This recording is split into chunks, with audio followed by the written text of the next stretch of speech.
우리 김미애 의원 잘하죠? 네. 예.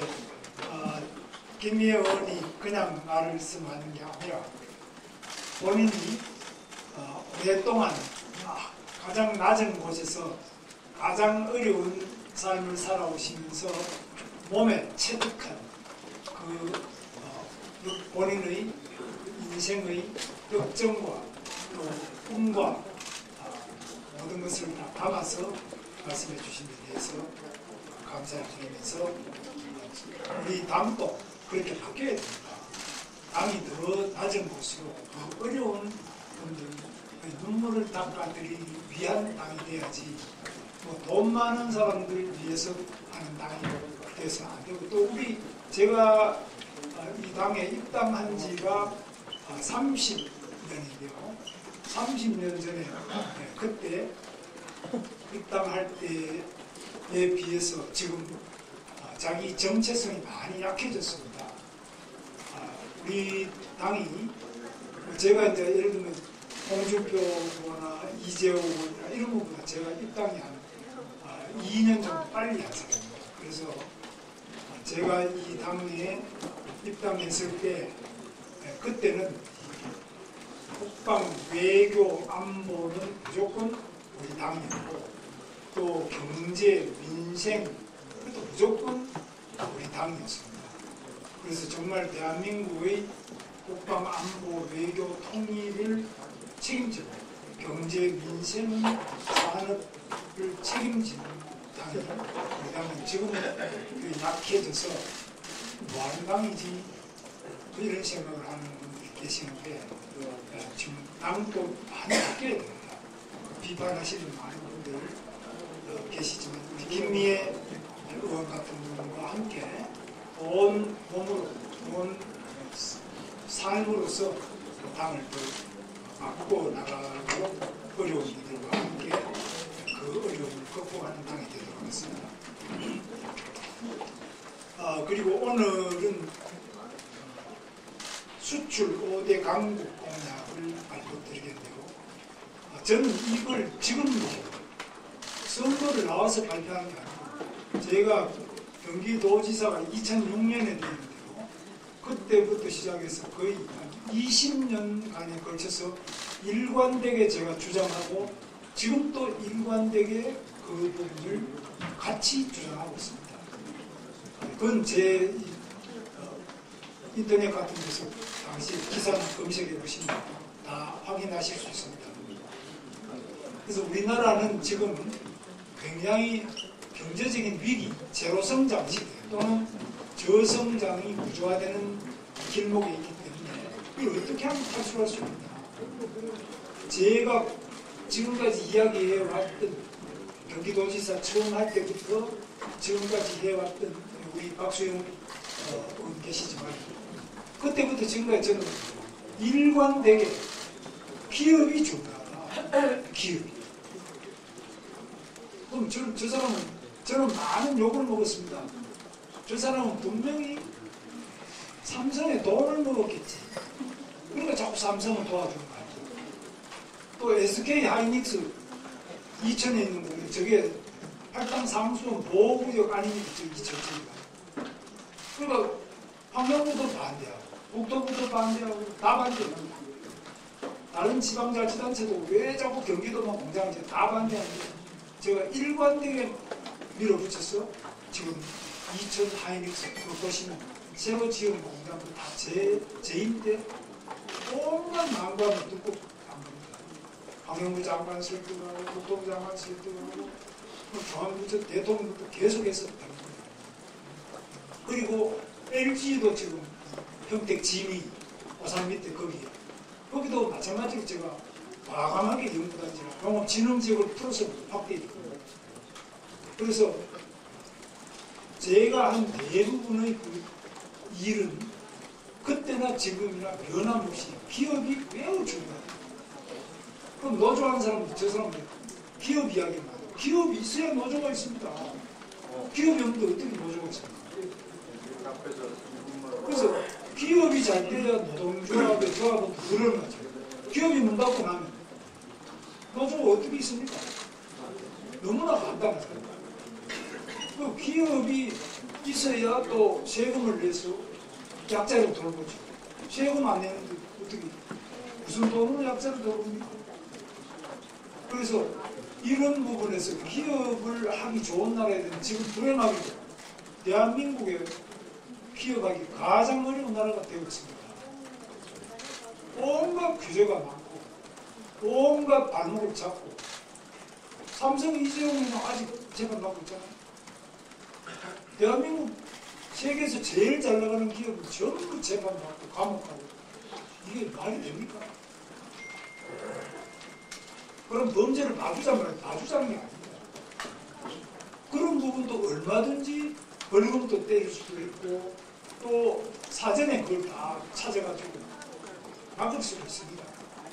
그런데 왜 꼭 감옥에 꼭 기업인들 다 감옥 보내야 됩니까? 그래서 지금 제가 다시 말씀드리지만 싱가포르에 지금 세계적인 기업 아시아 본부 5,000여 개가 있습니다. 한국은 100개밖에 없습니다. 우리가 싱가포르보다 훨씬 큰 나라, 최하 10배, 20배 큰 나라인데 왜 한국에 오지 않느냐?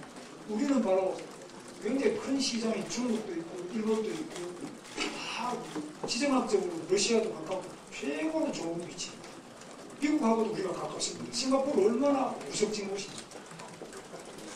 거기에 제조업이 있습니까? 은행가 있습니까? 근데 싱가포르는 우리보다 지금 소득 수준이 2배가 넘거든요. 세계적인 기업이 거기 있는 거예요. 무려 5,000여 개 들어가 있는데 우리는 왜 100개밖에 없어요? 이유가 없구나. 고쳐야 될 거예요. 많은 분들이 한류에 열광하고 한국에 와서 기업하고 싶다고 해요. 한국 가면 일하는 사람이 죽으면 바로 감옥 갈 준비를 해야 됩니다. 그러니까 지금 이 로펌이 너무 잘 됩니다. 외국 기업들 전부 어떻게 하면 감옥 안 가는지. 지금 고용노동부에서 가장 인기 있는 그 자리가 뭐냐? 산업안전본부입니다. 뭐 고용, 뭐 노사관계 이런 게 아니고 산업안전본부. 왜? 중대재해처벌법에 감옥 안 가기 위한 사장, 회장, CEO들이 전부 그 감옥 안 가기 위해서 고용노동부의 산업안전본부 경험이 있는 사람, 그런 감독관도 지금 일반 근로감독관은 산업안전감독관인데 산업안전감독관 출신들이 스카우트합니다. 최고 고임을 주고 스카우트합니다. 퇴직자들. 감옥 안 가야 돼. 물론 이제 그렇게 감옥 많이 보내면 로펌은 재미 봅니다. 노무사도 재미 봅니다. 그러나 기업은 다 도망가거든요. 그래서 그 암체함의 제임스 킴이라는 그 변호사가 지금 암체함 회장이에요. 암체함 회장한테 물어보세요. 외국 기업들이 가장 겁내는 게 뭐냐? 한국에 왜 안 오냐? 감옥 안 가야 되기 때문에 감옥 갈 걱정이 있는 나라 안 옵니다. 이거는 바꿔야 됩니다. 그런데 지금 민주당에 하고 있는 게 뭡니까? 계속 이 중대재해처벌법부터 노란단법부터 온갖 법을 전부 감옥에 다 집어넣어야 됩니다. 이거는 바꿔야 되겠습니다. 그래서 저는 하여튼 기업을 도와가지고 투자를 더 하고 창업도 하고 외국 같은 기업이 국내에 들어올 수 있게 하고 외국 기업을 유치하는 데 노력을 했는데 제가 도지사를 하는 동안 지구 8바퀴 반을 돌면서 일본 기업이 우리나라 제일 많이 와 있고 일본도 자주 갔고 미국도 가서 미국 기업도 제가 많이 유치를 했고 또 유럽 기업 이런 데를 다니면서 전부 유치를 했습니다. 그럼 저 사람은 노조 하던 사람이 왜 저렇게 기업을 중시하냐? 노조 지금 경기도 한국노조 경기본부 가서 물어보세요. 역대 도지사 중에 누가 가장 노조를 잘 해줬냐? 당연히 김문수입니다. 노조가 무슨 소리 하는지 다 알고 미리 다 해준다고 사업하기 전에 다 해줍니다. 돈 얼마 안 들어갑니다. 사람 마음을 읽고 마음을 맞춰서 미리 잘 하면 사올 일이 뭐가 있습니까? 왜 사옵니까? 그럼 김문수는 노조 때리잡아가지고 기업 유지 아닙니다. 노조와도 관계가 제일 좋고, 기업인도 경기도에 상공회의소가 24개 갔습니다. 경기도 상공회의소 24개 가서 다 회장들한테 물어보세요. 누가 가장 기업을 잘해줬냐? 김문수라고 할 겁니다. 당연히. 삼성 가서도 물어보세요. SK 가서 물어보세요. LG, 현대, 기아, 어디를 가서 물어보든지 누가 가장 기업에 대해서 잘해줘요?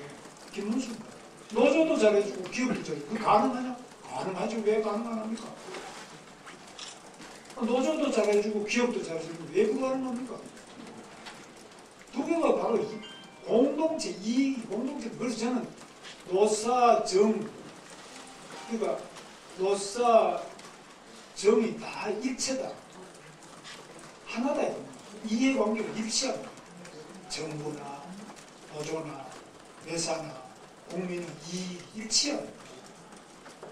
근데 내가 이런 이야기하면 저 완전히 맛이 갔다고. 민주당식은 노조가 우선이지. 노조가 우선이면 그 기업 없이 노조가 있을 수 있습니다. 자, 그래서 지금 이 위기 상황에 대한 정확한 이해를 해야 되는데, 먹살이즘요? 먹살이즘이 뭡니까? 먹고 사는 거. 먹고 살려면 어떻게 해야 돼요? 기업이 있어야 먹고 살지. 맞습니다. 기업이 없는데 어떻게 먹고 살까? 맞습니다. 또 기업이, 우리나라 기업은 뭡니까? 수출해야 먹고 살죠. 수출 안 하고 지금 국내 내수만 갖고 우리가 이렇게 살 수 있습니까? 그리고 또 두 번째, 우리나라를 굉장히 위기로 보는데요. 네덜란드, 벨기에, 독일보다 더 잘 살고 영국보다 더 잘 삽니다. 프랑스보다 더 잘 삽니다. 그 말이 되냐? 말이 되냐? 현실이 그렇습니다. 싱가포르, 중국보다 더 잘 살고 한국보다 더 잘 살아요. 싱가포르 소득 7만 달러 넘어요. 우리는 지금 4만이 아니잖아. 일본보다 더 잘 살잖아. 싱가포르 작은 나라고 서울만 크기가 서울밖에 안 되니까 왜 중국보다 더 잘 살고, 이 강대하고 잘 나가는 일본보다 더 잘 살고 싱가포르가 한국보다 더 잘 살아요. 작은 나라인데 어떻게 잘 살냐? 그게 리더십이에요. 리더십. 왜 대한민국이 못 삽니까? 안 되는 이유가 뭡니까? 작은 나라라고 못 살지 않습니다. 작은 나라라도 우리가 잘하면 얼마든지 잘 살 수 있습니다. 정말 기자 여러분들께 제가 꼭 말씀드리고 싶은 것은, 우리가 중국에 되겠나? 일본에 되겠나? 미국에 되겠나? 이미 일본을 능가하고 있습니다. 중국이 추격하고 있지만 우리가 얼마든지 잘 살 수 있습니다. 저는 오늘 그걸 말씀드리려고 합니다. 제가 이제 오늘 발표문을 조금 읽겠습니다. 수출은 대한민국 경제의 심장입니다. 우리는 자원도 내수시장도 부족했던 세계 최빈국에서 출발했지만 국민의 근면함과 기업가 정신으로 세계가 인정하는 무역강국으로 우뚝 섰습니다. 그러나 지금 전 세계에서 트럼프 현상과 같은 극단적 보호무역주의가 다시 고개를 들고 있습니다. 대한민국 수출이 위기입니다.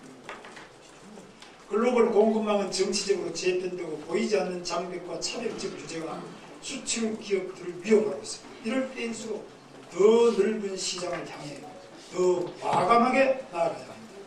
수출로 다시 일어서는 대한민국, 이 김문수가 만들겠습니다. 첫째, 한미 정상회담, 대통령 직속 민관 원팀 기구 가동으로 트럼프 관세 압박에 신속하게 대응하겠습니다. 당선 즉시 한미 정상회담을 추진하겠습니다. 관세 문제와 조선, LNG, 방산, K방산, 반도체, 원전, 투자협정을 아우르는 포괄 패키지 협상을 추진하겠습니다. 두 번째로 대통령 주재의 수출진흥회의를 정례화하겠습니다. 이 부분도 뭐 다 하던 거 아니냐 그런데 저는 분명히 다르게 꼭 실천합니다.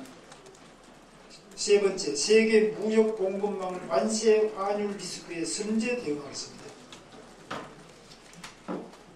네 번째, 중소, 중견 수출 기업의 든든한 버팀목이 되겠습니다.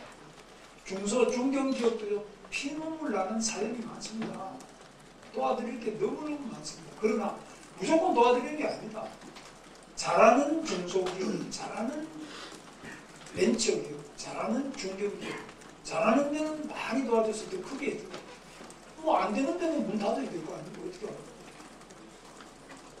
무조건 도와주자는 게 아닙니다. 지금 너무 무조건 도와주자. 이거는 곤란합니다. 다섯 번째, 청년을 글로벌 시장의 수출 전문 인력으로 키우고 있습니다. 우리 청년들 아주 우수합니다. 전 세계 시장을 향해서 뛰고, 그것도 돈 버는 청년들로 뛰어야 돼요. 돈 쓸어 다니는 청년이 아니라 돈 버는 청년도 다 우리가 육성시켜 내야 돼요. 여섯 번째, 첨단 기술 산업을 육성하고 디지털 서비스 무역 강국으로 도약하겠습니다. 반도체, 배터리, AI, 원전, 제약, 바이오, 2차전지 서비스, 콘텐츠, 핀텍, 의료, 교육, 이런 부분은 전 세계 최고고, 우리가 최첨단 뭐 AI 비롯해서 이런 부분에서요, 당연히 세계 최고의 우리 젊은이들이 세계 최고의 기술 수준, 세계에서 제일 스피드, 제일 빠른 속도로 우리가 성취해야 됩니다. 저는 믿습니다. 우리 젊은이들 못할 게 없습니다. 다만 이들이 꿈을 이룰 수 있는 자리가 없는 겁니다. 이 자리를 마련해 드리고, 이 자리를 통해서 세계적인 리더로 다 길러낼 수 있습니다. 교육도 바꿔야 됩니다. 지금 대학 교육 이런 식으로 완전히 등록금만 동결해가지고 아무것도 될 수 없는 우수한 교수를 우리가 초빙해야 될 거 아닙니까? 세계적인 스카우트를 초빙해서 우리 젊은이들하고 만나게 해줘야죠. 그래서 사고력 교육 이것만 가지고는 세계를 이끌어갈 수 없습니다. 세계 최첨단의 연구소와 세계 최첨단의 학교와 그리고 세계 최첨단의 R&D 센터를 만드는데 그거 가능합니다. 왜 못합니까? 박정희 대통령도 했는데 왜 지금 못한다고 그럽니까? 맞습니다. 바로 그것은 하향 평준화 때문에 안 되는 겁니다. 전부 저질화시키고 학교 공부 안 하고 그냥 다 엎드려 자고 학원 가서 공부, 이거 잘못된 거 아닙니까? 그래서 대학이나 유초, 중, 고등학교 전부 다 정말 세계 최고 수준으로 만들 수 있으면 저는 해봤습니다. 할 수 있습니다. 쓸데없는 허황한 소리에 기자 여러분들 귀를 기울이지 마시고 정말 저한테 물어보십시오. 그게 어떻게 가능합니까? 제가 끝장토록 하루 종일 했어도 제가 여러분들한테 말씀을 드리겠습니다. 지금 우리가 이런 형식적인 공약, 선거, 구호 이거 안 됩니다. 실질적으로 우리나라 현장에 맞고 그것이 정말 제대로 대한민국을 한 단계 업그레이드 시킬 수 있는 그런 김문수를 좀 한번 살펴봐 주시기 바랍니다. 대한민국 수출 위기를 돌파해온 나라입니다. 박정희 대통령이 80년대 마이카 시대를 열겠다고 했을 때 당시 서울대, 당시 저는 상과대학 그 경제학과 교수들 비롯해서 기술도 없고 자본도 없고 시장도 없는 대한민국 반드시 실패한다. 안 된다. 독재다. 저거는 히틀러의 아우토반, 폭스바겐처럼 독재를 위한 그 수단이다.